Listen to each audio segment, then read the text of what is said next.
I'm Grant Walker. Welcome to Last Call for Monday, the 15th of June. I'll be back with a heads up Tuesday morning, 10 a.m.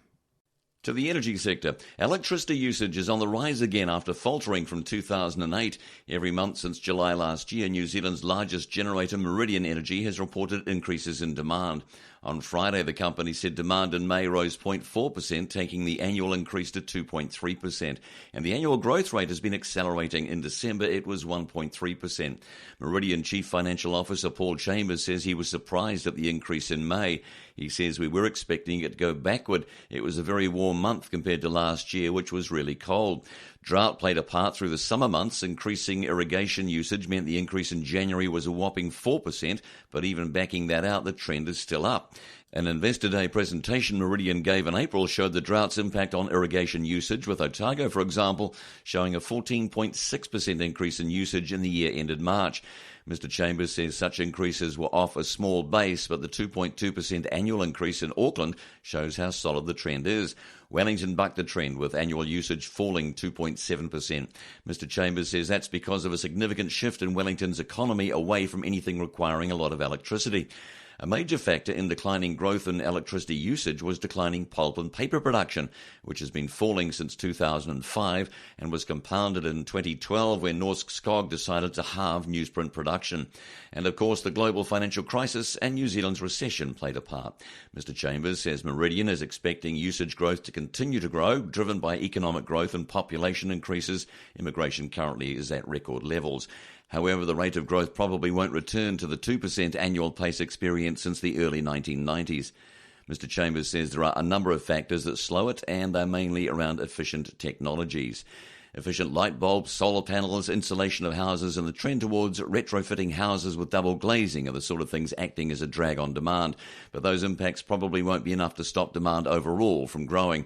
Mr. Chambers says our numbers show that even if you have 1 million houses with solar in their roofs, it won't go backward. He said we've also tested 2 million houses having solar, which is very much at the edges of possibility because there are only 2 million houses and you still get increments of demand growth. One potential positive, he says, is the development of electric cars. Mr. Chambers says Meridian has tested some quite extreme scenarios, and even with the plunge in oil prices, there's still a fair head of steam behind the development of electric cars. He said the price gap between petrol and electric cars is reducing all the time, and they're not second best in terms of performance. They're probably even better. If you get those prices converging, then why wouldn't you see someone moving to a solution that's a hell of a lot cheaper to run on a daily basis? One scenario is the nation has a couple of million electric vehicles by 2045, and that would equate to about 10% of national electricity demand, and that would more than offset the impact of increasing solar usage. It would also take New Zealand a lot closer to meeting its climate change carbon requirements. To our dollar, the New Zealand dollar ended last week below the key 70 US cent level and touched a 5-year low over the weekend after the Reserve Bank cut interest rates and traders priced in further reductions in coming months. The Kiwi was trading at 69.93 US at 8 this morning, from 69.81 at the New York close and 17.04 as of 5 on Friday. It touched 69.41 ahead of the New York close, the lowest level since July 2010. The New Zealand dollar tumbled last week after Reserve Bank Governor Graham Wheeler cut the bench interest rate by 25 basis points to 3.25%, surprising some of the market who had expected rates to remain on hold. Economists are split on the likely timing of the next cut, with 6 expecting July, 8 saying September, and 1 betting on December. Bancorp Treasury Services said in a note the New Zealand US has drifted lower over the weekend, breaking through the key psychological support level of 70 and reaching a 5-year low, adding the Kiwi had little support down to the 68.5 US level. Bancorp said economic news this week will be focused on the US, with the Federal Reserve scheduled to review interest rates, which means the Kiwi US rate could be in for a rough ride. Today, the BNZ Business New Zealand Performance of Services Index is scheduled for release. The New Zealand dollar fell to 90.36 Australian. Reserve Bank of Australia Assistant Governor Christopher Kent is scheduled to speak to the Australian National University in Canberra today. The Kiwi slipped to 62.28 euro as faltering Greek negotiations with its creditors continue ahead of debt repayments due at the end of this month. And the local currency weakened to 44.94 British pence and slipped to 86.19 yen. The TWI fell to 73.04. In court news, an American firm chasing New Zealander Jason Charles Dean for an alleged multi-million-dollar fraud is seeking a continuation of freezing orders relating to a $2 million Mairangi Bay property he owns. Los Angeles-based marketing firm Americhip alleges Mr. Dean defrauded it through an elaborate scheme involving false or inflated invoices when he was working for the company in China. Mr. Dean and his partner Zita Chan allegedly created dummy companies, skimmed proceeds off contracts and told Americhip to make payments to bank accounts with false identities of manufacturers. The US firm's chief executive Timothy Clegg and its private investigators tracked Mr. Dean and Ms. Chan to a $2 million home on Auckland's North Shore, which Americhip claims was paid for with embezzled money. Here, Mr. Clegg claims Mr. Dean admitted to fraud, said he would return funds and admitted he used part of the funds to buy his home. However, Mr. Dean then fled New Zealand shortly after the alleged confrontation. Americhip lawyer David Goddard QC on Friday sought a continuation of freezing orders on the Mairangi Bay home before Justice Simon Moore in the High Court at Auckland. Mr. Goddard says the initial freezing orders would expire on Friday because of Mr. Dean's success in deferring the case so far. The orders needed to continue. He says almost 2 years have elapsed since Americhip first brought its case, yet Mr. Dean has still not filed a statement of defence. Americhip wants the freezing order to continue on the house to protect any income derived from its sale, the entitlement of which would be determined at a full trial for which a date is yet to be set. Mr. Goddard says the home had been empty but was more recently occupied by Mr. Dean's daughter. He said, "We want to get this on and get this decided. It should be in everyone's interest if they genuinely believe the claims they are making." Mr. Goddard says Mr. Clegg estimates the fraud could be worth anywhere between US $9 and $13 million. He says there is a straight conflict of evidence as to whether Mr. Dean was an employee of Americhip or an independent contractor while working for the company from 2003 to 2012. Mr. Dean's claim is he was a consultant for the firm and he took a margin on orders as he was entitled to do so, which will be argued at a substantive hearing. Justice Moore agreed to extend the existing freezing orders on Friday. Mr. Dean's mother was in court during the hearing taking notes. NBR Radio with Hotel de Brett, your home away from home, but with better service. NBR Radio. This is NBR Radio on Monday, June 15th. Details emerged last week of the Murdoch family's succession plan for one of the world's largest media empires. In his editor's insight, Neville Gibson, who's just back from 3 weeks' leave, explains what it all means. Neville, great to see you again. What's been the reaction to this Murdoch succession plan? Well, thanks, Owen. Well, the Murdochs are seldom out of the news, and this latest development has been greeted with comparisons to Shakespeare's King Lear divvying up his kingdom to mild approval from the markets. And the reason, of course, is that Rupert Murdoch, who is the chief executive of two arms of the empire, is 84. He's getting on. He doesn't look like he's retiring, but he won't be immortal. Though he isn't showing any signs of retiring, he's got a lot of shareholders out there wanting to know just how these companies are going to be run without him. He's created this giant empire over 62 years, starting with a small family newspaper in Adelaide, and he now runs major newspapers in the United States, Britain and Australia. And of course, he also owns a big TV empire and the Fox film studio in Hollywood. So he's got two 40-something sons. Is he basically kind of carving the empire up between them? Well, it's a pretty complicated succession plan because everyone has been expecting him to either opt for one son or the other. As you say, they're pretty closely aged. In fact, Lachlan, he's the oldest, he's 43, and James, who's younger, only by 1 year. But the decision sees Lachlan coming out on top. He's going to be basically sharing the executive chairman role at both News Corporation, which is the newspapers, and 21st Century Fox, which is the film and TV business. Meanwhile, James, he will step up to become chief executive of Fox, a very major company, replacing his father as chief executive and also the chief operating officer. And the Murdochs tend to have a very loyal operator just running the show, Chase Carey. He's going to be retiring at the end of the year. So what will these changes mean in practice, if anything? Well, effectively, the brothers will be running Fox in a partnership similar to the one that Rupert Murdoch did with Mr. Carey. Lachlan Murdoch, who's living in Sydney at the moment, close to the News Corporation operation there, and where he has other business interests. He's going to be moving to Los Angeles. Of course, that's where the Hollywood angle, while James will be involved in the day-to-day operations, with Lachlan sort of focusing more on strategy. This doesn't really affect the running of News Corporation.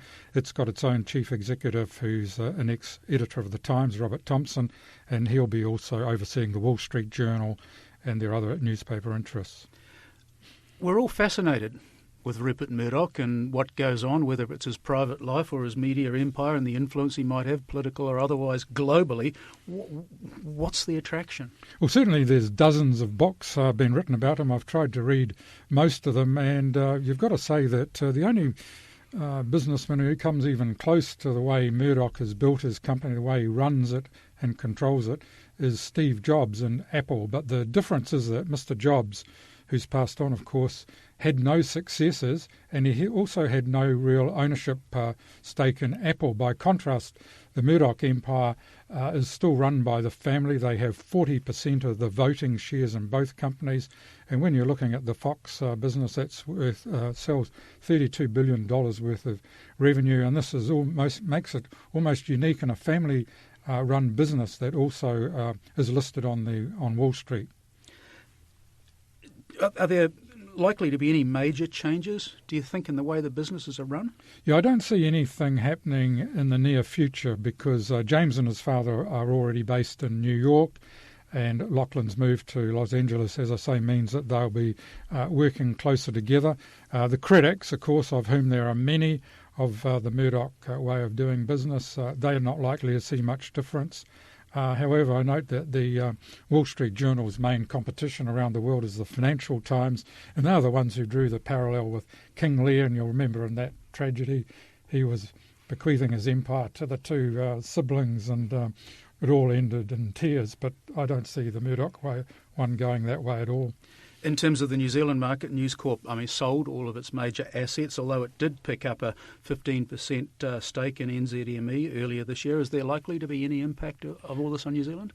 Well, it's certainly the shareholding in NZME, which, of course, is the New Zealand Herald and the radio network, show that Mr. Murdoch is not, while selling out of New Zealand earlier, he's come back. He brings his big boat over here from time to time, and I think we're likely to hear a lot more immediately. We've got a stage play called a musical coming up in Auckland, Rupert, the Man Who Owns the News. I don't think it'll be depicting it in any flattering way. And, of course, we had two of his arch critics, Ken Auletta and Nick Davies, were speaking at the Auckland Writers' Festival. But I've got to say, I heard Mr. Auletta speaking, and in 1995 he spent 2 weeks with Murdoch while writing a lengthy profile for the New Yorker magazine, and he showed quite a lot of begrudging admiration for him. And that's the editor's insight from Neville Gibson. NBR Radio. Free to air online. NBR, the meeting place of intelligent business. In results news, Cook's Global Foods, which is taking the Esquire's coffee chain outside of New Zealand and Australia, narrowed its annual loss while expanding its global footprint. The Auckland-based company posted a loss of $3.99 million or 1.17 cents per share in the 12 months ended March 31st, from a loss of $5.1 million or 2.08 cents a year earlier, it said in a statement. The year earlier figures were restated from the previously reported loss of $2.8 million to reflect a full year's contribution from Franchise Development, which owns the intellectual property and master franchise rights to Esquire's coffee houses outside Australia and New Zealand, and a 6-month contribution for the remainder of entities within the group. Cook's is rolling out its Esquire's coffee houses chain in overseas markets, with 22 stores currently being designed or under construction. It operates or franchises cafes in the UK, Ireland, the Middle East, China, and is expanding to Indonesia this month. The company said today it aims to have 125 stores by the end of this financial year, from 70 at the end of last year. Chairman Keith Jackson said the business is focused on achieving revenue growth through boosting current sales, opening new stores and investigating new territories. Cook sees significant opportunities to export New Zealand's cafe culture into new markets and existing markets. In the latest year, revenue doubled to $8.9 million from a restated $4.4 million the year earlier. 3/4 of the revenue came from the Esquire's Coffee House unit, with the remainder coming from the supply division, which includes Scarborough Fair beverage products and Progressive Processors kiwi fruit and asparagus, which supply Esquire's stores and other customers. The company isn't paying a dividend. Its shares last traded on the NZAX market at 12 cents and have declined 11% so far this year. In business news, Facebook New Zealand's latest financial accounts reveal a loss of $31,198 after tax of $43,261. The social media giant's local branch had revenue of $1.2 million for the year ended December 31st, 2014, a 42% increase on the previous year. Expenses rose 31% to $1.18 million, including employee expenses of $659,147. Salaries and wages were $575,404 and other expenses of $461,139. Notes to the accounts say Facebook New Zealand's service revenue was generated under agreement with commonly owned Facebook Ireland Limited, which suggests the figure is unlikely to reflect the parent company's advertising sales in New Zealand. Coincidentally, the global parent also reported a 42% increase in revenue for the first quarter 2015 to $3.54 billion. In 2013, the local branch declared revenue of just under $850,000 and a loss after tax of almost $83,000, having paid just over $23,000 in tax. Similarly to Google, Facebook bills much of its bookings from New Zealand and other countries to its subsidiary in Ireland to take advantage of the country's lower corporate tax rate. BEPS, or base erosion and profit shifting, is the common term for the negative effect of multinational companies avoiding tax. New Zealand is working on its own policy changes for BEPS, but it's not yet targeting specific companies. In April, it was announced multinational firms will have to pay higher withholding tax on interest income derived from their New Zealand operations, and the allocation of that interest income is likely to be widened. The Australian government is trying to tackle tax avoidance by 30 of the largest multinational companies by introducing legislation next year. The Abbott government has refused to name any of the 30 companies, but Microsoft, Google and Facebook are often mentioned unofficially. If Australia is successful, other countries may be encouraged to follow suit. In property news, mystery surrounds the sale of the former CIT campus at Upper Hutt. JLL brokers have sold it on behalf of the Ministry of Education on a delayed settlement basis in November. Malcolm Gillies of Gillies Group has been appointed manager on behalf of an unnamed group of investors. The property at 51 Som Road in Heratonga, Upper Hutt, encompasses 18.29 hectares and 28,000 square metres of buildings, several of them 4 levels high and one about twice that height. It has a rating value of $12.4 million, but is unlikely to have sold for this amount given its vacancy. The New Zealand Army leases a space for training. Mr. Gillies says his job is to lease the balance of the campus. Aside from industrial users, tenants may include education, IT or other office users, he says. The official statement does not say if the deal is conditional on leasing, and no one is saying. Mr. Gillies' previous experience includes conversion of the former South Pacific Tyres factory into the South Pacific Industrial Park. NBR expects to be able to provide more information in due course. NBR Radio with the Property Press. It's out now to show you around. This is NBR Radio on Monday, June 15th. I'm Owen Poland, and welcome to the political and economic week ahead with Rob Hosking. And Rob, some big numbers expected out on the economic front this week. That's right, Owen. Probably the biggest is the GDP figures out on Thursday. And this is going to be watched quite closely for several reasons. One, and the most obvious one being it's our main pointer on how well we're doing. The key thing, I think, at the moment is how well the rest of the economy is holding up in the face of that fall in dairy prices that we've seen over the past 18 months or so. 55% drop in dairy prices is a fairly big number. But what has been happening is that other parts of the economy have actually been performing quite strongly, and not just the non-farm parts, where certainly the meat exports have been performing fairly well, and wine, a few other areas in that area as well. And last week we saw manufacturing data out, which although it took quite a drop overall, when you took the milk processing part out, it was actually performing quite strongly. This is an economy which is actually doing reasonably well outside of dairy. The question is, how long is it going to keep doing that, given that dairy is still very important, and that drop in income from farmers is going to flow through into other parts of the economy at some point. It just doesn't seem to have done so yet. And some other parts of the export sector are doing quite well. I noticed this morning we had services data out, which shows actually some of the strongest numbers that sector has seen since 2007. And that's very important because services is actually the biggest sector of our economy in terms of its proportion to GDP. So, the annual figure on Thursday will probably be at 3% or a little bit higher. So growth's ticking along quite nicely, thank you very much, but the current account figures are also due out and they may paint a different picture. Yeah, the question is how different. Our current account's been in deficit since 1974, but it gets better during downturns because we import less and we borrow less. What has happened since the last, the downturn that hit the GFC has been different though. It actually has not widened to anything like as much as expected. It's still around between 2 and 3%, whereas a couple of years ago it was expected to be hitting 5% by now. And certainly with the amount of growth we've seen in the last few years, you'd expect it to be hitting that level.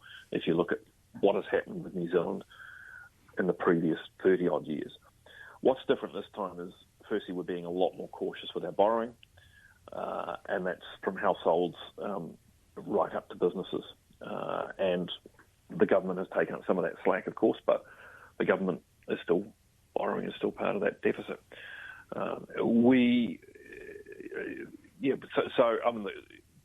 The important thing about this particular figure is if it widens more than expected, then we could see the dollar take a tumble. And as we have been reminded on a fairly regular basis over the past couple of years, the New Zealand currency is overvalued and is at unjustifiable levels.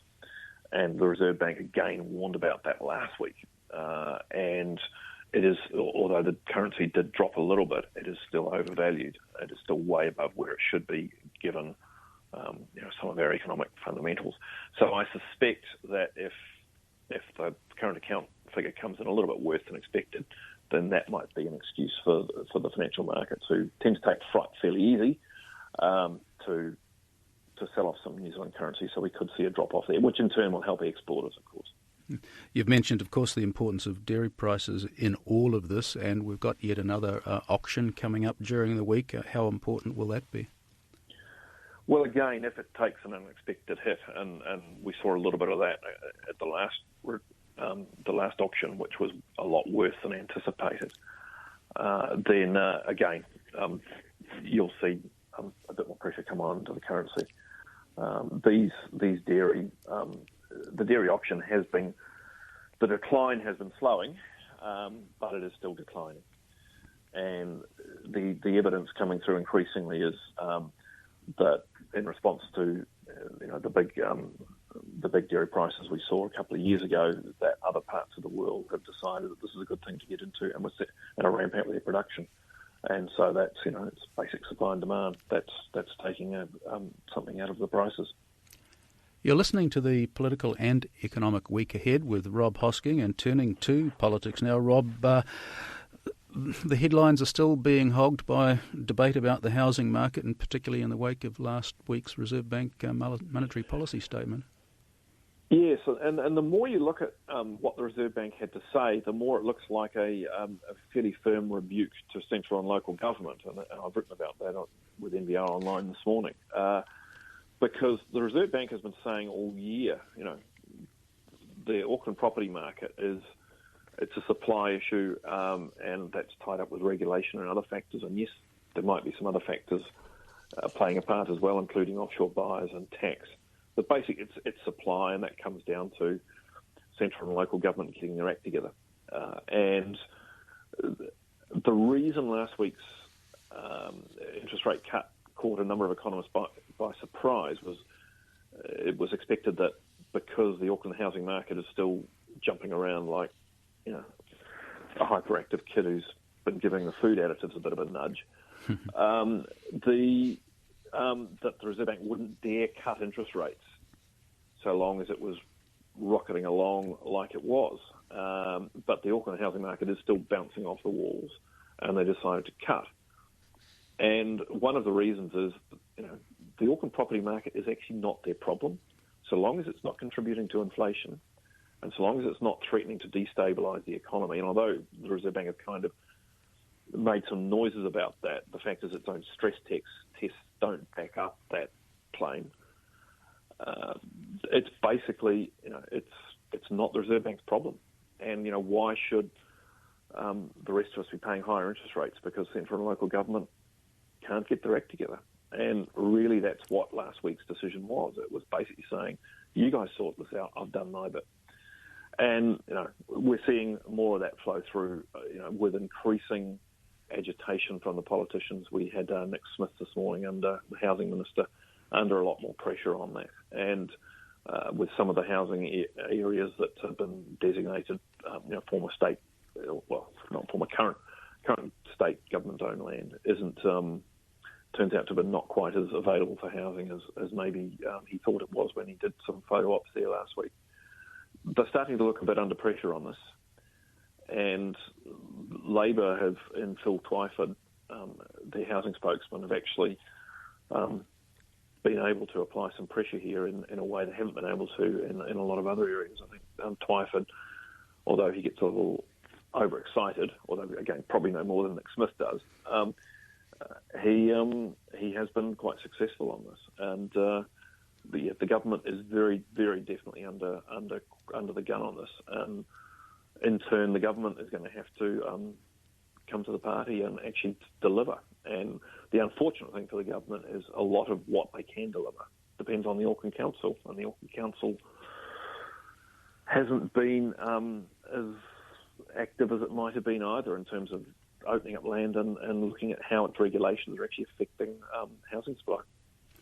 Just finally, Rob, the Ombudsman is expected to appear before a select committee on Wednesday, and you're thinking she's going to give the government a bit of a serve. Yes, the Chief Ombudsman, Beverly Wakeham, is actually partway through doing a report on how the government deals with the Official Information Act. And we know, how these things were dealt with became quite an election issue, certainly for the political classes anyway, last year. And there is growing concern that this is an area of law which is being treated as a bit of a joke by not only ministers but also public servants. And she has been quite vocal in the past, and I think you'll see it amped up again this week.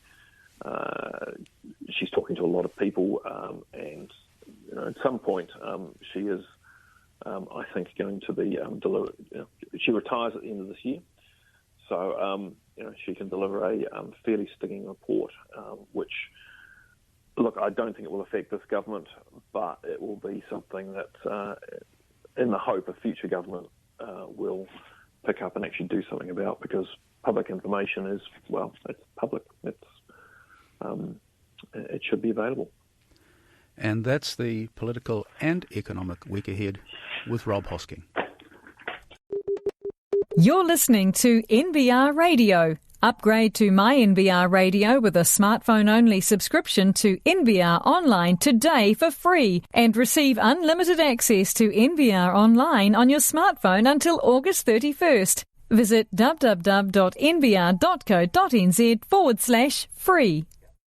To the TPP, Trade Minister Tim Grosser says a political setback for President Obama in the US is a rock in the road that puts the Trans-Pacific Partnership, or TPP, trade agreement at risk.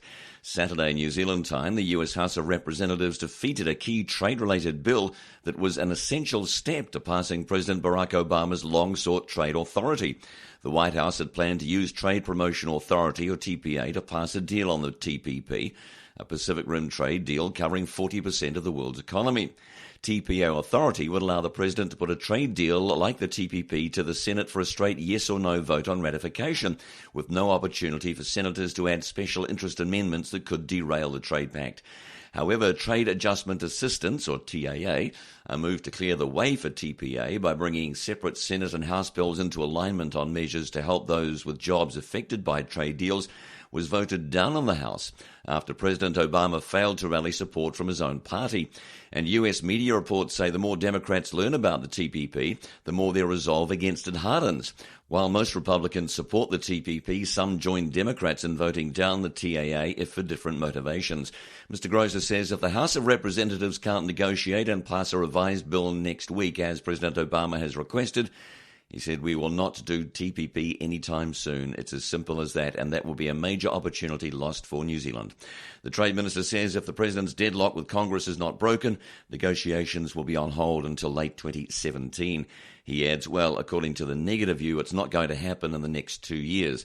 The next US presidential election is in November 2016, with President Obama's successor due to take office in early 2017.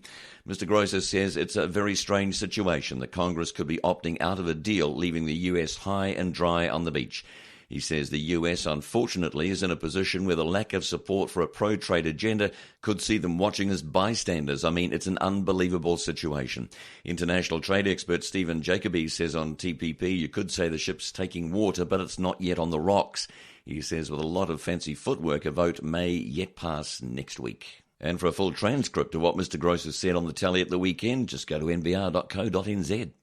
To Christchurch's Convention Centre, Prime Minister John Key and Economic Development Minister Stephen Joyce have opened more private sector developments in Christchurch, but mystery surrounds the fate of the government's own promised anchor projects. The latest ventures launched by Joyce and Key include an innovation hub at 144 Litchfield Street, a new building at St Margaret's College, and a $40 million football academy owned by a Russian millionaire, Slava Main. But the big question in the minds of many leading businessmen is why there are delays in promised government-funded anchor projects such as a convention centre and Central City Metro sports facility. NBR asked Mr Key and Canterbury Earthquake Recovery Authority Minister Jerry Brownlee about the delays recently at a stand-up. They fudged and denied. NBR has also asked the Canterbury Earthquake Recovery Authority about reasons for the delays. More fudge. Other media in Christchurch have made similar inquiries without receiving explanations. Various businessmen have been told second-hand of various reasons, ranging from a government re-evaluation of the projects to an industry capacity problem. Mr Key hinted at a recent media conference that costings may be revisited. 4 years ago, it was estimated the convention centre would cost $284 million. Via the Official Information Act, NBR requested copies of the business case for the anchor projects from Sarah. This resulted in a swathe of papers about 8 centimetres high, all redacted. More than 2 years later, a complaint to the Ombudsman has failed to gain traction. A recent letter says the Ombudsman is still on the case. Canterbury Employers Chamber of Commerce Chief Executive Peter Townsend says the uncertainty is frustrating for Central City businesses. He says the Central City sorely needs a convention centre to help build economic activity and confidence.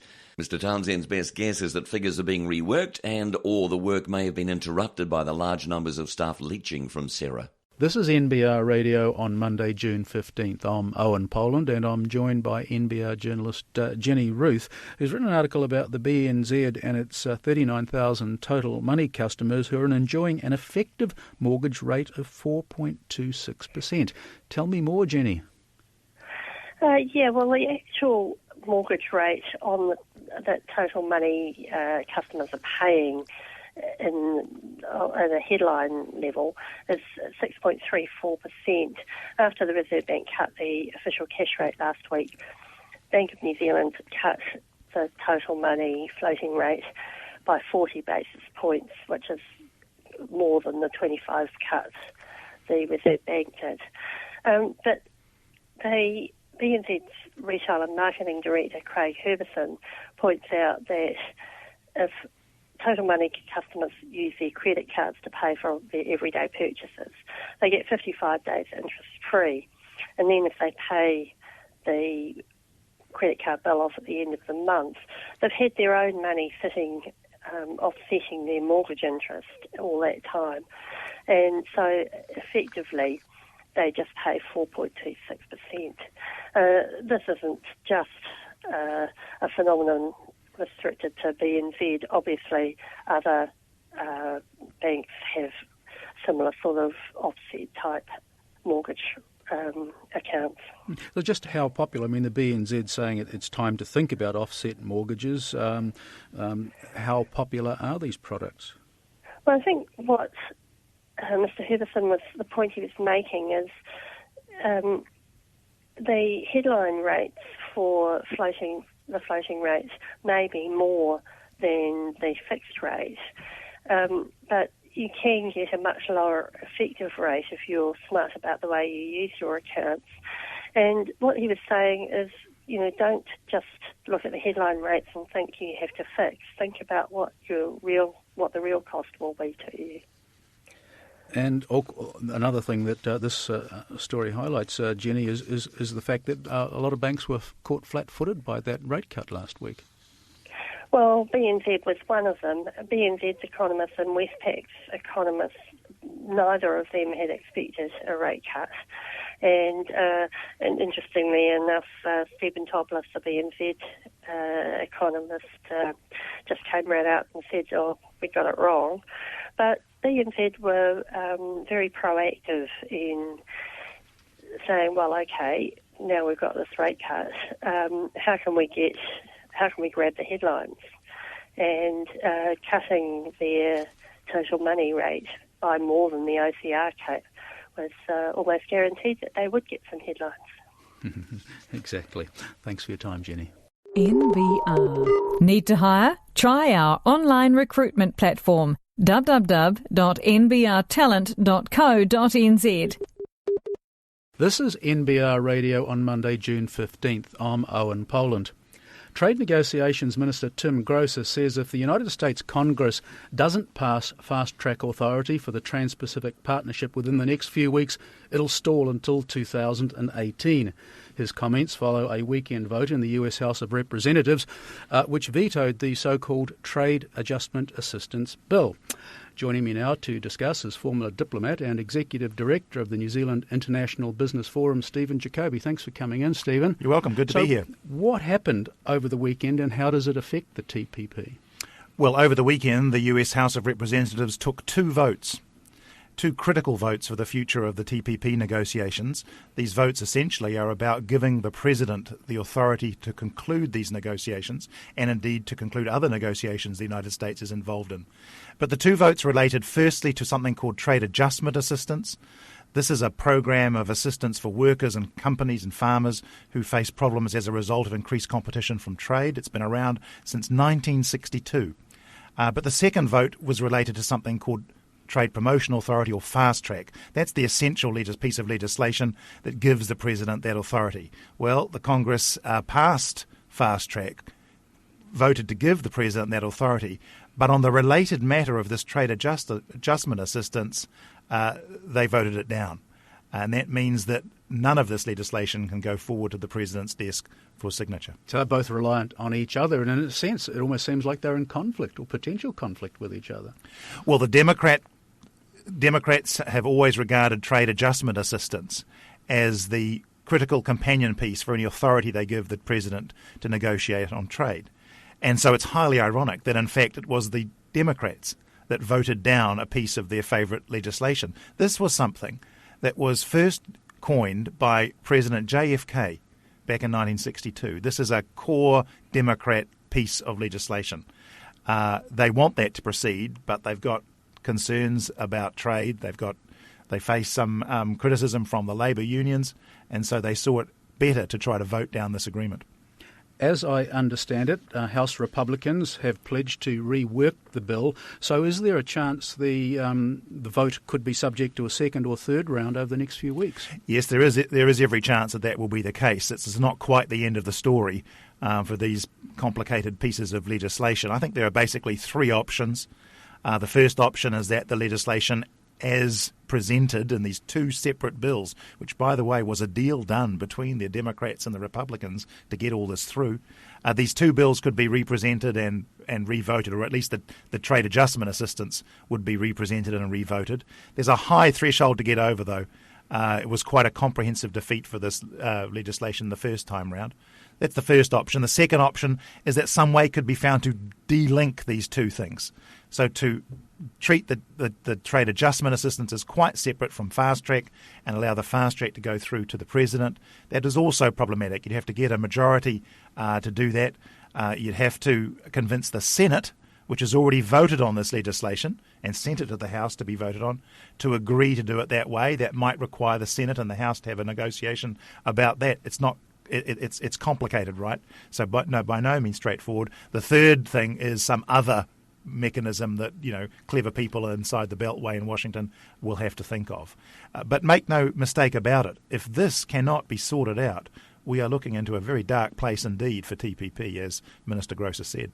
I saw a photo of a very grim-faced President Obama after that vote at the weekend. You have said this is pivotal for his prestige. Look, this is a huge repudiation for the president from his own party, and you can only wonder at the sort of considerations that have led to things getting this bad. But he faces now quite a lot of difficulty continuing to work with Congress in the year left, or year and a half left of his presidency. He's not a lame duck by any means, but he's certainly starting to take on the characteristics at this time. John Key seems to be joined at the hip with President Obama on this one. How pivotal is it for John Key's reputation? Well, TPP is important for John Key and for Tim Grosser and the National Party. They've put a lot of effort into this. Bear in mind, by the way, it was started under Phil Goff and Helen Clark in the Labour Party. The Labour people these days don't seem to be quite so enthusiastic about it, but they started it off. National has continued it, and it is key for a number of reasons. One in particular is that, as everyone knows, we've become increasingly dependent on the Chinese market. TPP is seen as an alternative strategy for diversifying our export base again, and for writing the sorts of trade rules we need for the Asia-Pacific region. It's about giving us free trade with the United States and Japan, all key markets for New Zealand. It's interesting you should mention China. I was reading on the wires that the Washington establishment has apparently been playing the China card, raising fears about China's dominance in the region if this does not proceed. Well, we have already seen China start to assert its own leadership in the Asian region, as would befit a major economy. We've seen a number of initiatives. We've seen the Asia Infrastructure Investment Bank be created to give China an increased voice. We've seen the United States struggle to keep up with the sorts of things that China has been doing in the region. This can only get worse for the United States. And this is the high stakes that have been playing out at the moment. This is not just about some political squabble in the United States. This is about US leadership in the Asia-Pacific region on the economy, but also on geopolitical matters. Having an enfeebled president with an inability to get his agenda through the Congress does not do anything for American leadership. New Zealand, of course, has very good relations with China, and we want to maintain those, but we want some balance in that. And that's why we've been pursuing TPP with the United States and the other members. I thought it was a bit of a masterstroke. I think it was after the G7 in Australia recently, where the Chinese president did a tour of New Zealand. He spent almost a week here and then went off into the Pacific Island nations to reinforce their presence in this region, whereas Obama went home. Well, President Obama hasn't visited New Zealand, and it would be great if he did so. And you can see the effects of Chinese diplomacy and interest around the world. The Americans are concerned that China, rather than the United States, might start to write the trade rules. They're not doing that yet. There's no other negotiation really underway that's quite like TPP. There is a negotiation in the Asian region called the Regional Comprehensive Economic Partnership that's driven largely by the ASEAN nations. Look to that to become a lot more important if TPP suddenly falls over. I'm speaking with the Executive Director of the New Zealand Business Forum, Stephen Jacoby, about the weekend's vote which affected the TPP agreement and knocked back fast-track legislation. Stephen, is it an option for the other member countries that support TPP to, if the Americans can't make up their mind, to say, look, let's cut America out of this and proceed on our own? Is that a possibility? Yes, it's one of the options, I suppose, and that's one of the things that needs to be thought through. What's the plan B or C or even D if this doesn't work? But bear in mind a few things. One is that we want the United States in TPP because we're seeing a whole new way of doing business in the Asia-Pacific region that relies on global value chains and value networks, which means that we're not exporting anything anymore to one country. We're exporting stuff to the world. We've got American enterprises importing goods and services in different parts of the world and sending other goods back to the United States. So they're part of this value network. So doing it without them doesn't make a lot of sense. Secondly, Japan, a major market for New Zealand, the only significant market in North Asia that we don't have an FTA with already. is unlikely to want to participate in a deal that doesn't have the United States in it. You can also kiss goodbye probably to Canada and Mexico. Canada, a reluctant participant at the best of times. Mexico, an enthusiastic participant, but one whose economic future is tied to the United States. You can probably see them departing. So that would leave 8 members. And yes, you could probably do a deal amongst 8 members. But unfortunately, amongst the 8, most of them have FTAs with each other already. New Zealand doesn't have an FTA, for example, with Peru. Well, that would be great. We can have an FTA with Peru, but it's not going to give the same sort of strategic things that TPP might give. But there is another possibility. What if the 8 conclude TPP and then China decides to come and say, well, we'd like to be part of this? That could revolutionise TPP in a completely different direction from the one the Americans want it to go in. Fascinating stuff. Stephen, just finally and briefly, crystal ball gazing, how do you think it's going to play out? I think we might see a bit more horse trading in the Congress. The Congress basically has got to the end of the month. I think another attempt will be made on Tuesday, but they've got a wee bit of time up their sleeves. One has to hope that smart minds in the United States will work this out.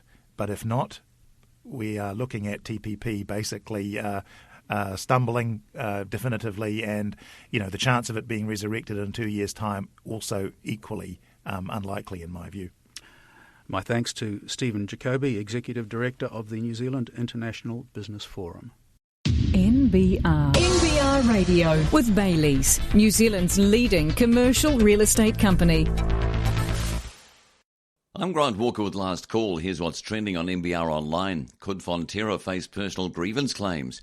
Silverdale director Duo notch up 4th company closure in 4 months. Facebook makes after-tax loss, Pulse Energy narrows loss, as does Cooks Global, and the services sector continues to grow. To find out more on our stories, log on to nbr.co.nz or stay tuned. Those stories coming up next on NBR Radio. Business news. New Zealand Post is considering the sale of its mail and record management outsourcing unit, Converger, and has hired 333 Capital to help with the potential exit of its last peripheral Australian business. New Zealand Post Chief Financial Officer David Walsh told Business Desk the state-owned mail service hired the consulting firm after receiving a number of approaches from possible buyers. He said a possible sale had been announced internally. Mr. Walsh said, "We're not in a fire sale. We're doing this only if it values up well. One thing to make clear, we haven't made a final decision to sell, but it's going to be heavily dependent on price and the strength of the partner buying." New Zealand Post is looking to pare back traditional letter delivery services, moving to alternate day delivery for standard letters in urban areas from July, and shutting dedicated shops in favour of agency and kiosk services. The company is 2 years into a 5-year transformation plan. The SOE took a stake in Converger in 2004 when it was known as Outsource Australia, before taking full control in 2007. Last year, it added SpeedScan to the business. Mr. Walsh said this is a case around New Zealand Post continuing to focus on its core business and letting the sort of subsidiary businesses be given the opportunity to partner up with other potential buyers and therefore present some cash back into our business as we reinvest to keep it providing good service.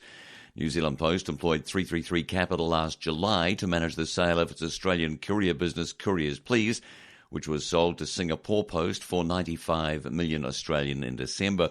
Mr. Walsh didn't name possible buyers for Converger or give a sale price. He said the logical partner would be a trade buyer, but it doesn't mean to say your equity buyers wouldn't bid, but it's more probable that it's someone who's got this sort of capability and wants to expand their business. 333 have put out some flyers to potential buyers already and will probably go out with a more formal information memorandum in the next 2 or 3 weeks. When we see the quality of the offers, we'll make a determination of whether it's the right thing to keep or sell. In the 6 months ended December 31st, New Zealand Post wrote down the value of its investment in Converger by $23 million to $26 million after the business lost a major customer. In market news, small-scale electricity retailer Pulse Energy narrowed its full-year net loss. Sales volumes rose, bad debts fell, operating expenses were kept under control, and the company switched banks to arrangements it expects will lower interest costs in the year ahead. The Auckland-based company said the loss was $2.9 million before fair value movements in the year ended March 31st, from a loss of $4.8 million the previous year, which is controlled by Buller Electricity and listed on the NZAX Small Cap Board. Including accounting adjustments, it reported a loss of $38,602 from a profit of $3.9 million a year earlier. Pulse reported a loss of $1.1 million on an earnings before interest, tax, depreciation, amortisation and changes in the value of financial instruments basis, the latter being a significant non-cash item because Pulse hedges its future exposure to changes in electricity prices. That was a 63.5% improvement on the previous year's EBITDA loss. Directors said in a statement there was a turnaround in the second half of the year to a $1.7 million EBITDA profit, and the company expects to be profitable at the EBITDA line in the 2016 financial year. The result was achieved on a 27% increase in revenue to $101.8 million compared with $74.1 the previous year, while operating expenses of $102.4 million were 25% up on the previous year. Pulse said customer numbers grew by 7,317 to 54,761 during the period, following from our more than 15,000 customers gained in the year to March 31, 2014. It said constraints on the balance sheet meant the company had to slow down growth while new financial arrangements were established. Pulse believes it is now at a sustainable scale and is working to optimise its operations and financial performance. The financial statements show Pulse has accumulated losses on its balance sheet totalling $36.1 million, a figure calculated after the impact of changes in the value of financial instruments, which moved strongly in Pulse's favour in the past 2 years, but which have no cash impact. The company continued to show negative cash flow from operations at just under $291,000, a substantial improvement on the previous year's negative operational cash flow of $2 million. During the year, it received $13.9 million in shareholder loans while repaying loans from shareholders of $14.4 million and issued $4.8 million of convertible notes at the same time as entering into new banking arrangements with Bank of New Zealand and dropping Westpac Banking Corp, which had required a parent guarantee. Borrowing costs were expected to be lower with BNZ, it said. The company also discovered during the year that it was under-recovering the cost of electricity network charges at a net cost of just under $1 million, partly through mispricing and partly through other issues that have been resolved or are currently being addressed. The impact in the current financial year is expected to be an immaterial amount. Let's talk biotechnologies. NZ Bio has waded into the debate over using new biotechnologies, including genetic modification, backing a call by Treasury Secretary Gabriel Mackliff for another look at New Zealand's attitude to risk. In a speech at Field Days last week on making informed decisions about natural resources, Mr. Mackliff said when new technologies come along, both genetically modified and non-genetically modified, New Zealand's current system denies choice over whether the country should have them. He said, meanwhile, our international competitors do have this option. Will Barker, Chief Executive of the biotech industry organisation NZ Bio, said the Hazardous Substances and New Organisms Act needs to be urgently revised so new organisms are covered by better conceived legislation. He said in a statement today, attempts to interpret the current legislation have shown it to be highly restrictive, yet there are considerable benefits that new genetic technologies can offer New Zealanders. Mr. Mackliff cited the example of a new variety of high-yielding eucalyptus tree recently approved for cultivation in Brazil, which will allow growers to get a 15% increase in wood for the same area, processors to get a 20% reduction in the cost of wood production, while the environment benefits from a 12% increase in the amount of carbon dioxide stored per hectare. He said, although high-yielding wood is at the core of the pulp and paper industry, New Zealand's current regime for regulating new organisms is highly restrictive in practice and doesn't allow flexibility to choose whether this is something wanted here. Mr. Mackliff said, I've heard it said that our currently regulatory regime would deny us the choice to adopt many new plants and species that today offer us huge advantages. Kiwi fruit, ryegrass, and even the ubiquitous Pinus radiata, he said. Mr. Mackliff also said New Zealand was denying itself choice over how much risk it took. He said when systems adopt rigid approaches to risk, for example, rather than genuinely enabling adaptive management approaches, we limit our ability to explore and assess the potential risks of our actions. Mr. Barker said decisions on biotechnology, including GM, should be subject to an appropriate risk-based assessment. He said much of what's being said about GM here in New Zealand is simply inaccurate. Millions of people around the world have accepted GMOs into their environment and their food supply because under appropriate legislation they're recognised as having no substantial difference in risk profile to any other agriculture practice. Join NBR's Intelligent Business Network today. www.nbr.co.nz/subscribe. NBR.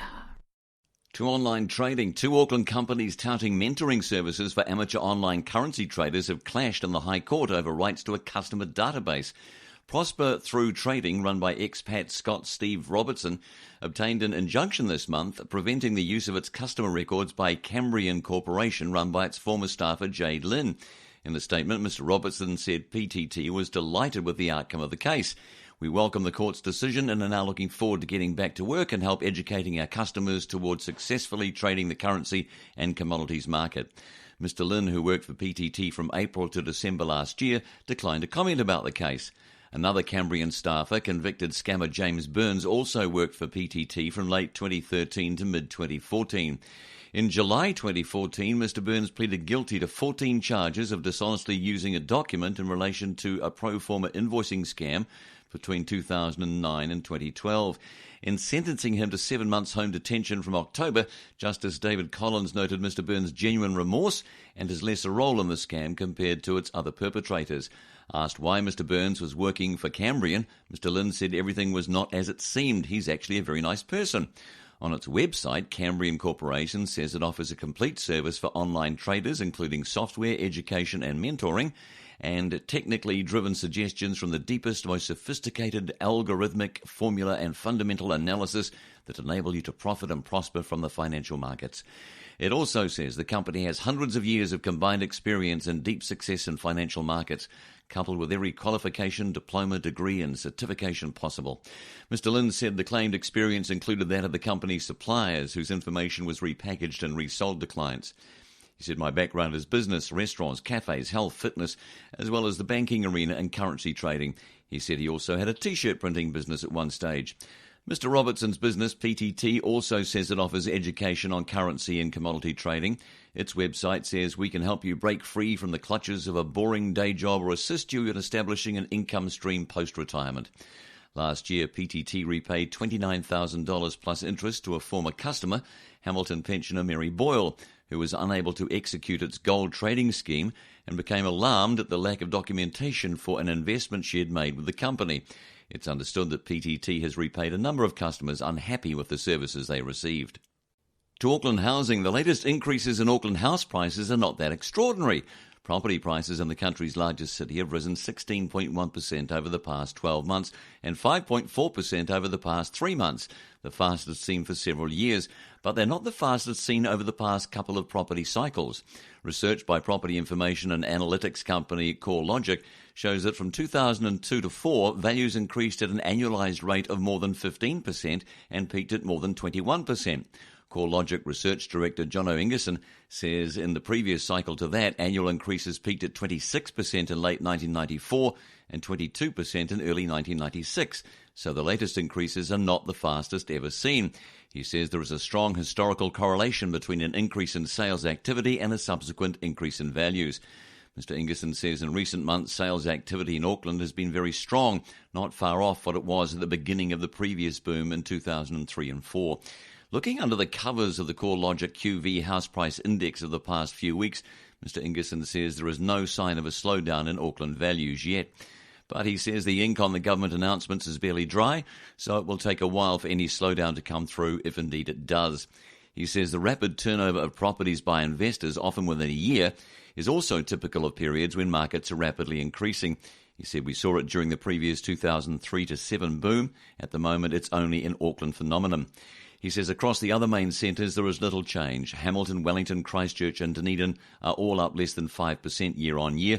Tauranga is the only other main centre that's showing a slightly faster rate of increase, up 6.7% year on year and 4.1% over the past 3 months. Mr Ingerson says the increase in Tauranga values could be attributed to a spread of the Auckland effect, whereby buyers are now considering cheaper alternatives to the expensive Auckland market. Meanwhile, the OECD's latest report says rapid population growth and burdensome planning rules are pushing up the cost of houses, increasing inequality and restricting economic growth. The report says the price responsiveness of New Zealand's housing supply is lower than in best-performing countries because of the time it takes to deliver building sites and dwellings. Perhaps it's worth taking a leaf out of Germany's book, even though it has one of the lowest home ownership rates in the developed world at 46%. However, it has one of the strongest economies, and a fundamental principle of German economics is to keep housing costs stable and affordable. A key to this is German municipal authorities consistently increasing housing supply by releasing land for development on a regular basis. The critical key to this success is a central government policy of providing financial support to municipalities based on an up-to-date and accurate count of the number of residents in each area. Land release hampering housing supply, particularly in Auckland, is a consistent argument from the city's developers. These processes help protect the environment and ensure communities have the services they need to prosper, but it's equally important they don't unnecessarily restrict the supply of land in our growing cities. Developers don't have much faith in the Auckland Council changing its rules about land release anytime soon. Planners and consents officers are too entrenched in their often petty rules and regulations and don't have the will to change, says one developer. While an NBR online reader says it's not the RMA or local body regulations that are the problem, it's those who interpret and implement them so pettily and officiously that are the problem. This is NBR Radio on Monday, June 15th. I'm Owen Poland. Well, Facebook New Zealand's latest financial accounts have revealed a loss of $31,198. Reporter Campbell Gibson's been looking into the details. Campbell, how is it that Facebook is losing money in New Zealand? Well, essentially, as it says in its financial accounts, it sorts its revenue and generates its revenue under agreement with its with Facebook Global subsidiary in Ireland. So a lot of companies such as Facebook, Google, those sort of companies, they have subsidiaries set up in Ireland, and they file some of their revenues there to essentially take advantage of its more let's say, liberal tax system. And it's unlikely that this revenue reflects how it's actually been going, because its global revenue is about $12.5 billion. So you can take it as you will. You can take it that Facebook's making money, not losing it, probably. Yeah, that's right. So what's the New Zealand government doing to address these companies like Facebook who are doing business in countries like Ireland and perhaps missing out on clipping the tax ticket? Yeah, well, there's the term for this sort of practice is called BEPS, or base erosion and profit shifting. And New Zealand's working on its own policy changes for BEPS, but it's not targeting specific companies yet. I sent an email to Minister of Revenue Todd McLean. He gave me a few answers and context on what New Zealand's trying to do. So New Zealand has signed the OECD Multilateral Tax Assistance Convention. And the other thing that is going on is there's a growing network of bilateral tax treaties. So ultimately what these two things are doing is allowing more information sharing between governments all over the world, and they're trying to limit tax avoidance opportunities. There's also Australia and the UK. They've recently undertaken measures to try and put some legislative processes in to try and stop it. Tom McLean says there's some evidence that this is working, but the best solution is to have a coordinated effort from the international community. And he quips at the end in the comment in the email, it's a matter of fairness. You and I pay taxes, so should multinationals. So obviously, his heart's in the right place. I was interested to see that Facebook disclosed New Zealand revenue of $1.2 million for 2014. And I also note that they estimate that they have 2.4 million registered users in New Zealand, so that equates to income of 50 cents per head. What should be Facebook's revenue in New Zealand, really? Yeah, it's an interesting one and probably a controversial one, and I've done some back-of-the-envelope calculations on this. So according to eMarketer, Facebook gets about 8% of the world's online advertising revenue. So if we take that and apply it to the Interactive Advertising Bureau's figure that New Zealand companies spent $589 million on online advertising last year, we get a figure of about $47 million for Facebook, and obviously that's not the exact figure, but you get an idea that it's a bit more than 1.2 million. Yeah, exactly. Yeah, well done on those calculations. Year on year, their results came out a couple of months back, 14% increase in users. I mean, this is a business that's still growing pretty well. Tax issues aside, how do you see it performing? Yeah, it seems to be going incredibly well, actually, and it's hot on the heels of Google. Probably what's most notable about Facebook is it's very, it likes to see what's coming up in the social media space and is what is ultimately rising competitors. So, and then it acquires them. For example, it's acquired WhatsApp and also Instagram, two platforms that are competing with Facebook, but they acquire them and make sure they don't get too much of the market share before they become too big for their boots. And Facebook's competitors seem to be going, well, not as well as it seems to be going. So Twitter has recently taken a bit of a slowdown in revenues. So Facebook seems to be going, performing pretty well. That's it from Campbell Gibson. NBR Radio. With Clooney Restaurant now offering Auckland's most exclusive private dining room. NBR Radio. This is NBR Radio on Monday, June 15th. I'm Owen Poland and welcome to our weekly edition of Market Talk Currency with reporter Jason Walls, and this week's guest is Tim Kelleher, Head of Institutional Forex Sales at the ASB. Jason, some people were caught wrong-footed by last week's rate cut by the Reserve Bank, 25 basis points. How did the Kiwi dollar react? Well, you're absolutely correct. I mean, at the beginning it was about 50-50 for analysts and economists who were, some of them were calling a cut, some of them were saying we're going to keep it on hold. But we did actually see, as you said, a cut by 25 basis points. So initially, I'll just kind of do a summary of what happened. We got down to 92 cents against the Aussie, around about 70 against the Australian, and the UK was about 45.5 pence. So we dropped quite dramatic. I think the biggest one was against the US, wasn't it, Tim? Yeah, it had quite a nasty move the night before. So in very thin liquidity in London, it had actually gone back up to 72 and a quarter. So it sort of gave back those gains pretty rapidly on Thursday morning. And Tim, I should point out before we go any further that you called that cut correctly, unlike many others. Well, we were erring on the side that the Reserve Bank needed to do something for the rural sector, and that's what's proven to be correct. And that weaker currency is going to help, I assume. Yeah, import some inflation as well, which is what the Reserve Bank wants. But certainly, I think the biggest thing is that given there's no Fonterra payout to the farmers until August, cheaper mortgage rates or cash flow through June and July will certainly help them. Mm. Jason, another week on, how's the currency faring as we head into this new week? I looked a little bit this morning, but I haven't had a whole bunch of time to check. But I did see the UK, the sterling was down.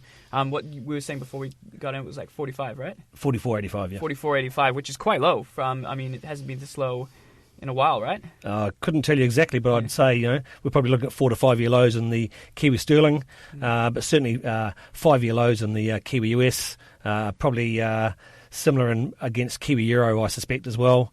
The biggest mover on the week's probably been Kiwi Aussie, back around 90.40 this morning, helped by some stronger jobs data in Australia on Thursday. So, not too long ago we're calling parity parties when it got to 99.80. And here we are 2 months later at 90 and a quarter. So dropped dramatically, didn't it? That's like almost 10 cents in the space of a month or a couple of months. Yeah, so it's bye-bye Bondi and back to reality. So looking ahead for the Reserve Bank, what's next, do you reckon? Well, this is almost the most important part. Well, for me, it's the part that I find more interesting is what the Reserve Bank says is going to happen in the future. And we saw that Mr. Wheeler came out and said that they expect further easing where it may be appropriate. So essentially, they're conveying that there could be more cuts on the horizon. And it was looking like you were saying before around July, right?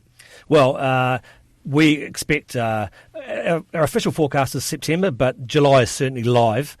We have 3 Fonterra global dairy trade auctions prior to then. We also get the CPI number, so theoretically, if the dairy trade auctions have not improved and we have a weak CPI print, then it puts July very much on track. That's a month away though, so it's a long time in foreign exchange. So we'll see what happens in the meantime. But certainly July is just over 50% priced in, but the market is, if not July, definitely in September. They're definitely going to go again. Just on CPI, I mean, what do you think we're going to be there? I mean, we're already very, very low at this stage.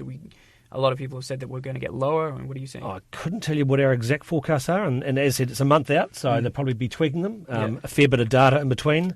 Obviously, we have New Zealand GDP on Thursday. That's probably the more interesting one to us at the moment. Yeah, there'll be a lot of indicators in there. Yeah. I got the impression reading the ASB commentary this morning, Tim, that the Kiwis under pressure no matter what. The GDP, as you say, is another dairy auction this week. Yeah, it's certainly heading the right way for the Reserve Bank and for the export community, which is, hooray, hooray. We've had many years of strong Kiwi. The 20-year average in the Kiwi dollar is 65.60, so we're getting towards those sort of levels. I would have thought between 67 to 69 cents is probably going to be pretty tough work to get through. And also this week we have some very, very large FX option expiries in New York. There's about $2.2 billion of 69.75s expiring on Thursday. So that may be related to an M&A deal or anything.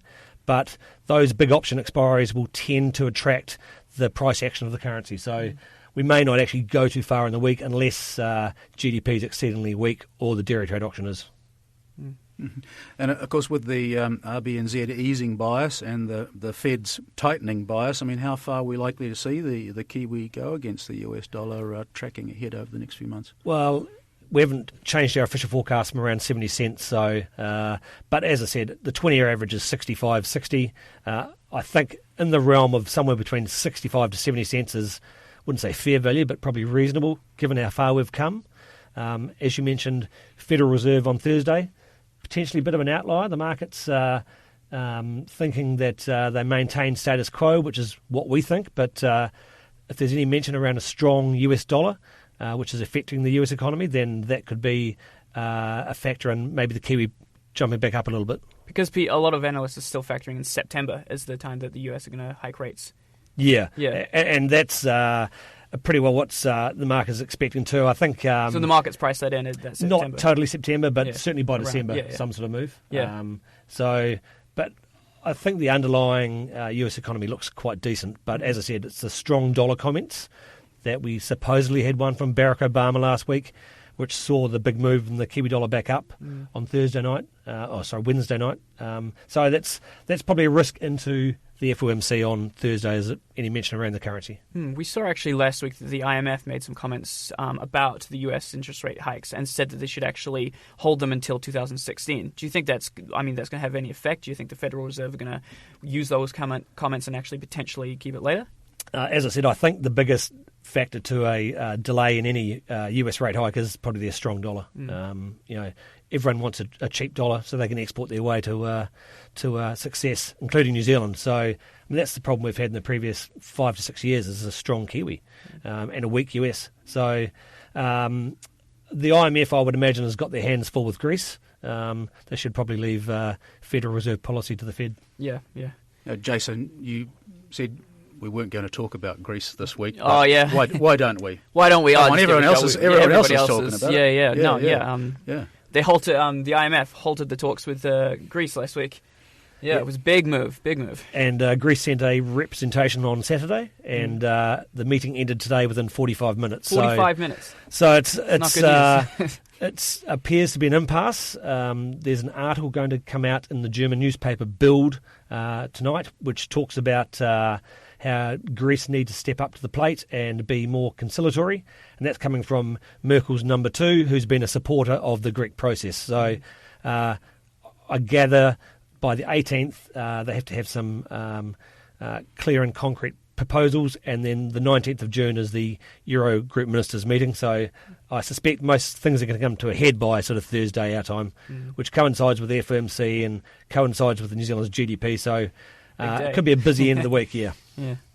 And that's this week's edition of Market Talk Currency. My thanks to reporter Jason Walls and Tim Kelleher, the head of institutional Forex sales at the ASB.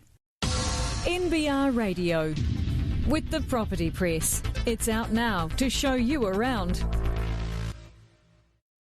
In local body politics, the Property Council says it's disappointed with the lack of community support for plans to consolidate councils in the Wellington region. But the bigger is better belief is not universally shared by business people in these areas. Many of them made submissions opposing the Wellington and Northland mergers. And former developer and commentator on urban development Hugh Pavletich says there is considerable research showing the benefits of smaller structures being more responsive compared with larger bureaucracies. He says this was borne out in the aftermath of the earthquake when districts neighbouring Christchurch City moved ahead with recovery and consent processing at a far faster pace. Mr Pavletich also points to the Auckland merged super city and the disappointments and rates hikes. The local government commission turned down mergers for councils in Northland and Wellington, but has given the go-ahead for more local consultation on a proposal to merge 5 Hawke's Bay councils. The commission says it relied on submissions demonstrating community support when making the decisions. The Wellington plan would have seen 9 councils merged with a mayor and 21 councillors overseeing 8 local boards of between 6 and 10 members each. Property Council Wellington branch has been a strong advocate of merging, believing an enlarged organisation would have more influence over central government, greater competitiveness for resources, better planning and greater efficiency. The same arguments are employed by the proponents in Hawke's Bay. In property news, 10 heritage homes built for senior Air Force staff at Hobsonville are being restored and will be coming up for auction. The houses were built during the 1930s on Sunderland Ave at the Air Force Base, which closed in 2003. They're now being restored as part of development company Willis Bond's Sunderland Precinct, and the first bungalow goes under the hammer at the end of the month. Willis Bond project manager Wayne Silver says he expects high demand for the homes, not only for their heritage character, but also for the big sections, the variations in street setback, and alternate gable hip roofs. Mr Silver says the homes retain their English domestic revival style character and have been sensitively restored with a contemporary design. The home's terracotta roof tiles, timber windows and weatherboards, native tongue and groove flooring, bronze hardware, ceiling panels and battens have been retained or restored. Reed Salmon Architects Director Lloyd Maycomber says while each of the homes is different, they are in reasonable condition and the large sites and clear architectural style has made it easy to restore them. To the energy sector, electricity usage is on the rise again after faltering from 2008. Every month since July last year, New Zealand's largest generator, Meridian Energy, has reported increases in demand. On Friday, the company said demand in May rose 0.4%, taking the annual increase to 2.3%. And the annual growth rate has been accelerating. In December, it was 1.3%. Meridian Chief Financial Officer Paul Chambers says he was surprised at the increase in May. He says we were expecting it to go backward. It was a very warm month compared to last year, which was really cold. Drought played a part through the summer months. Increasing irrigation usage meant the increase in January was a whopping 4%, but even backing that out, the trend is still up. An Investor Day presentation Meridian gave in April showed the drought's impact on irrigation usage, with Otago, for example, showing a 14.6% increase in usage in the year ended March. Mr Chambers says such increases were off a small base, but the 2.2% annual increase in Auckland shows how solid the trend is. Wellington bucked the trend, with annual usage falling 2.7%. Mr Chambers says that's because of a significant shift in Wellington's economy away from anything requiring a lot of electricity. A major factor in declining growth in electricity usage was declining pulp and paper production, which has been falling since 2005 and was compounded in 2012 when Norsk Skog decided to halve newsprint production. And of course, the global financial crisis and New Zealand's recession played a part. Mr Chambers says Meridian is expecting usage growth to continue to grow, driven by economic growth and population increases. Immigration currently is at record levels. However, the rate of growth probably won't return to the 2% annual pace experienced since the early 1990s. Mr Chambers says there are a number of factors that slow it, and they're mainly around efficient technologies. Efficient light bulbs, solar panels, insulation of houses, and the trend towards retrofitting houses with double glazing are the sort of things acting as a drag on demand. But those impacts probably won't be enough to stop demand overall from growing. Mr Chambers says our numbers show that even if you have 1 million houses with solar in their roofs, it won't go backward. He said we've also tested 2 million houses having solar, which is very much at the edges of possibility because there are only 2 million houses and you still get increments of demand growth. One potential positive, he says, is the development of electric cars. Mr Chambers says Meridian has tested some quite extreme scenarios, and even with the plunge in oil prices, there's still a fair head of steam behind the development of electric cars. He said the price gap between petrol and electric cars is reducing all the time, and they're not second best in terms of performance. They're probably even better. If you get those prices converging, then why wouldn't you see someone moving to a solution that's a hell of a lot cheaper to run on a daily basis? One scenario is the nation has a couple of million electric vehicles by 2045, and that would equate to about 10% of national electricity demand, and that would more than offset the impact of increasing solar usage. It would also take New Zealand a lot closer to meeting its climate change carbon requirements. NBR. With a National Business Review smartphone subscription, you can read or listen to the latest from NBR online. And for a limited time, it's free. Join NBR's Intelligent Business Network today and get free smartphone access to NBR online until August 31st. NBR doesn't do sport, weather or horoscopes, just timely, relevant, useful and insightful business news. So for business news you can use for free, visit nbr.co.nz/free. In banking news, Bank of New Zealand says its 39,000 total money customers are enjoying an effective mortgage rate of just 4.26%, following its 40 basis point cut in the headline interest rate. BNZ Retail and Marketing Director Craig Herbison says total money customers use their credit cards to pay for everyday purchases, getting 55 days interest-free.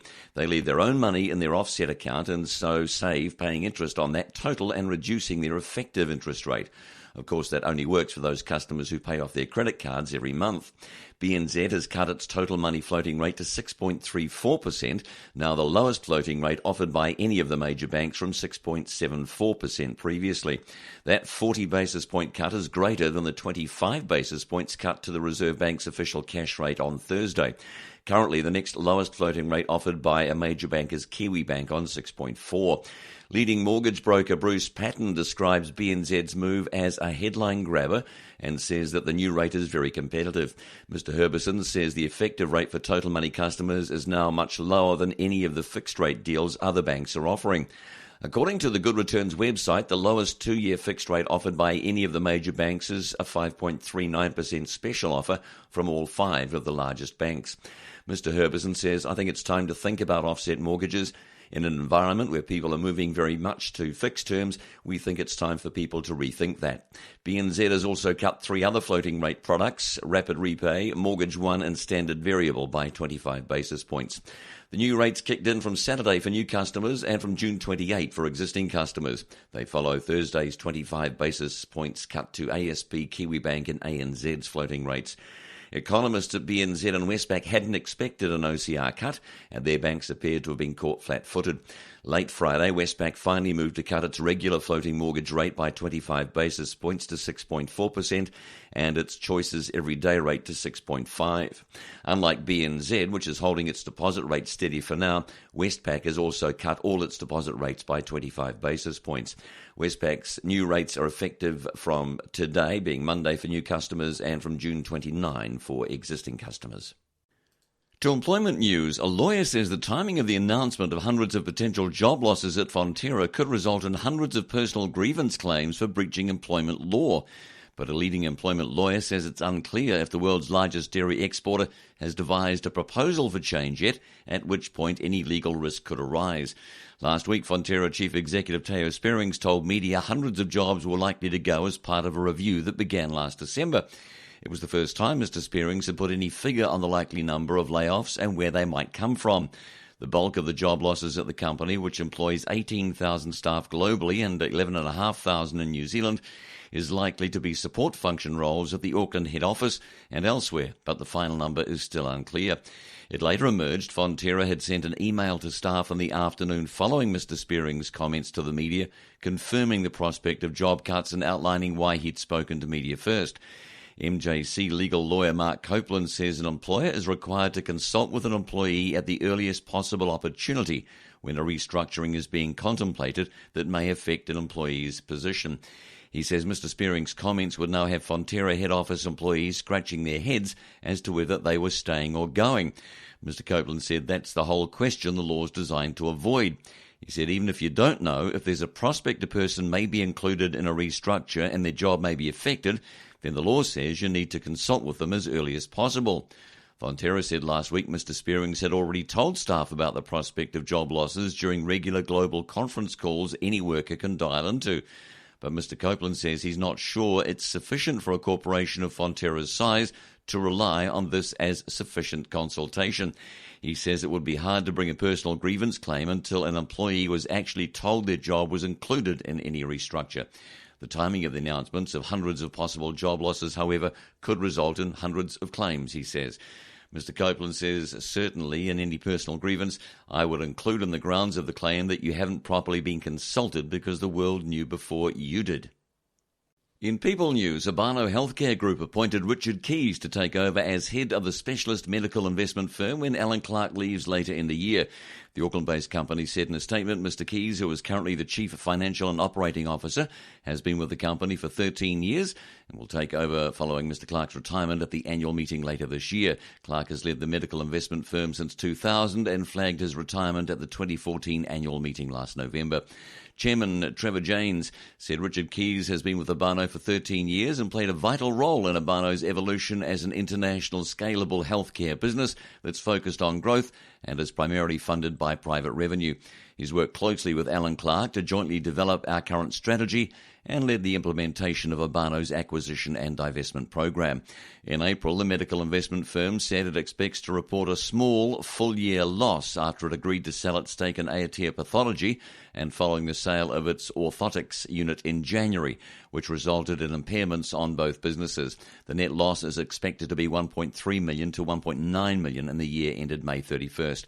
Abano shares fell 0.7% to $7.35 and have declined 4.5% since the start of the year. NBR. Need to hire? Try our online recruitment platform, www.nbrtalent.co.nz.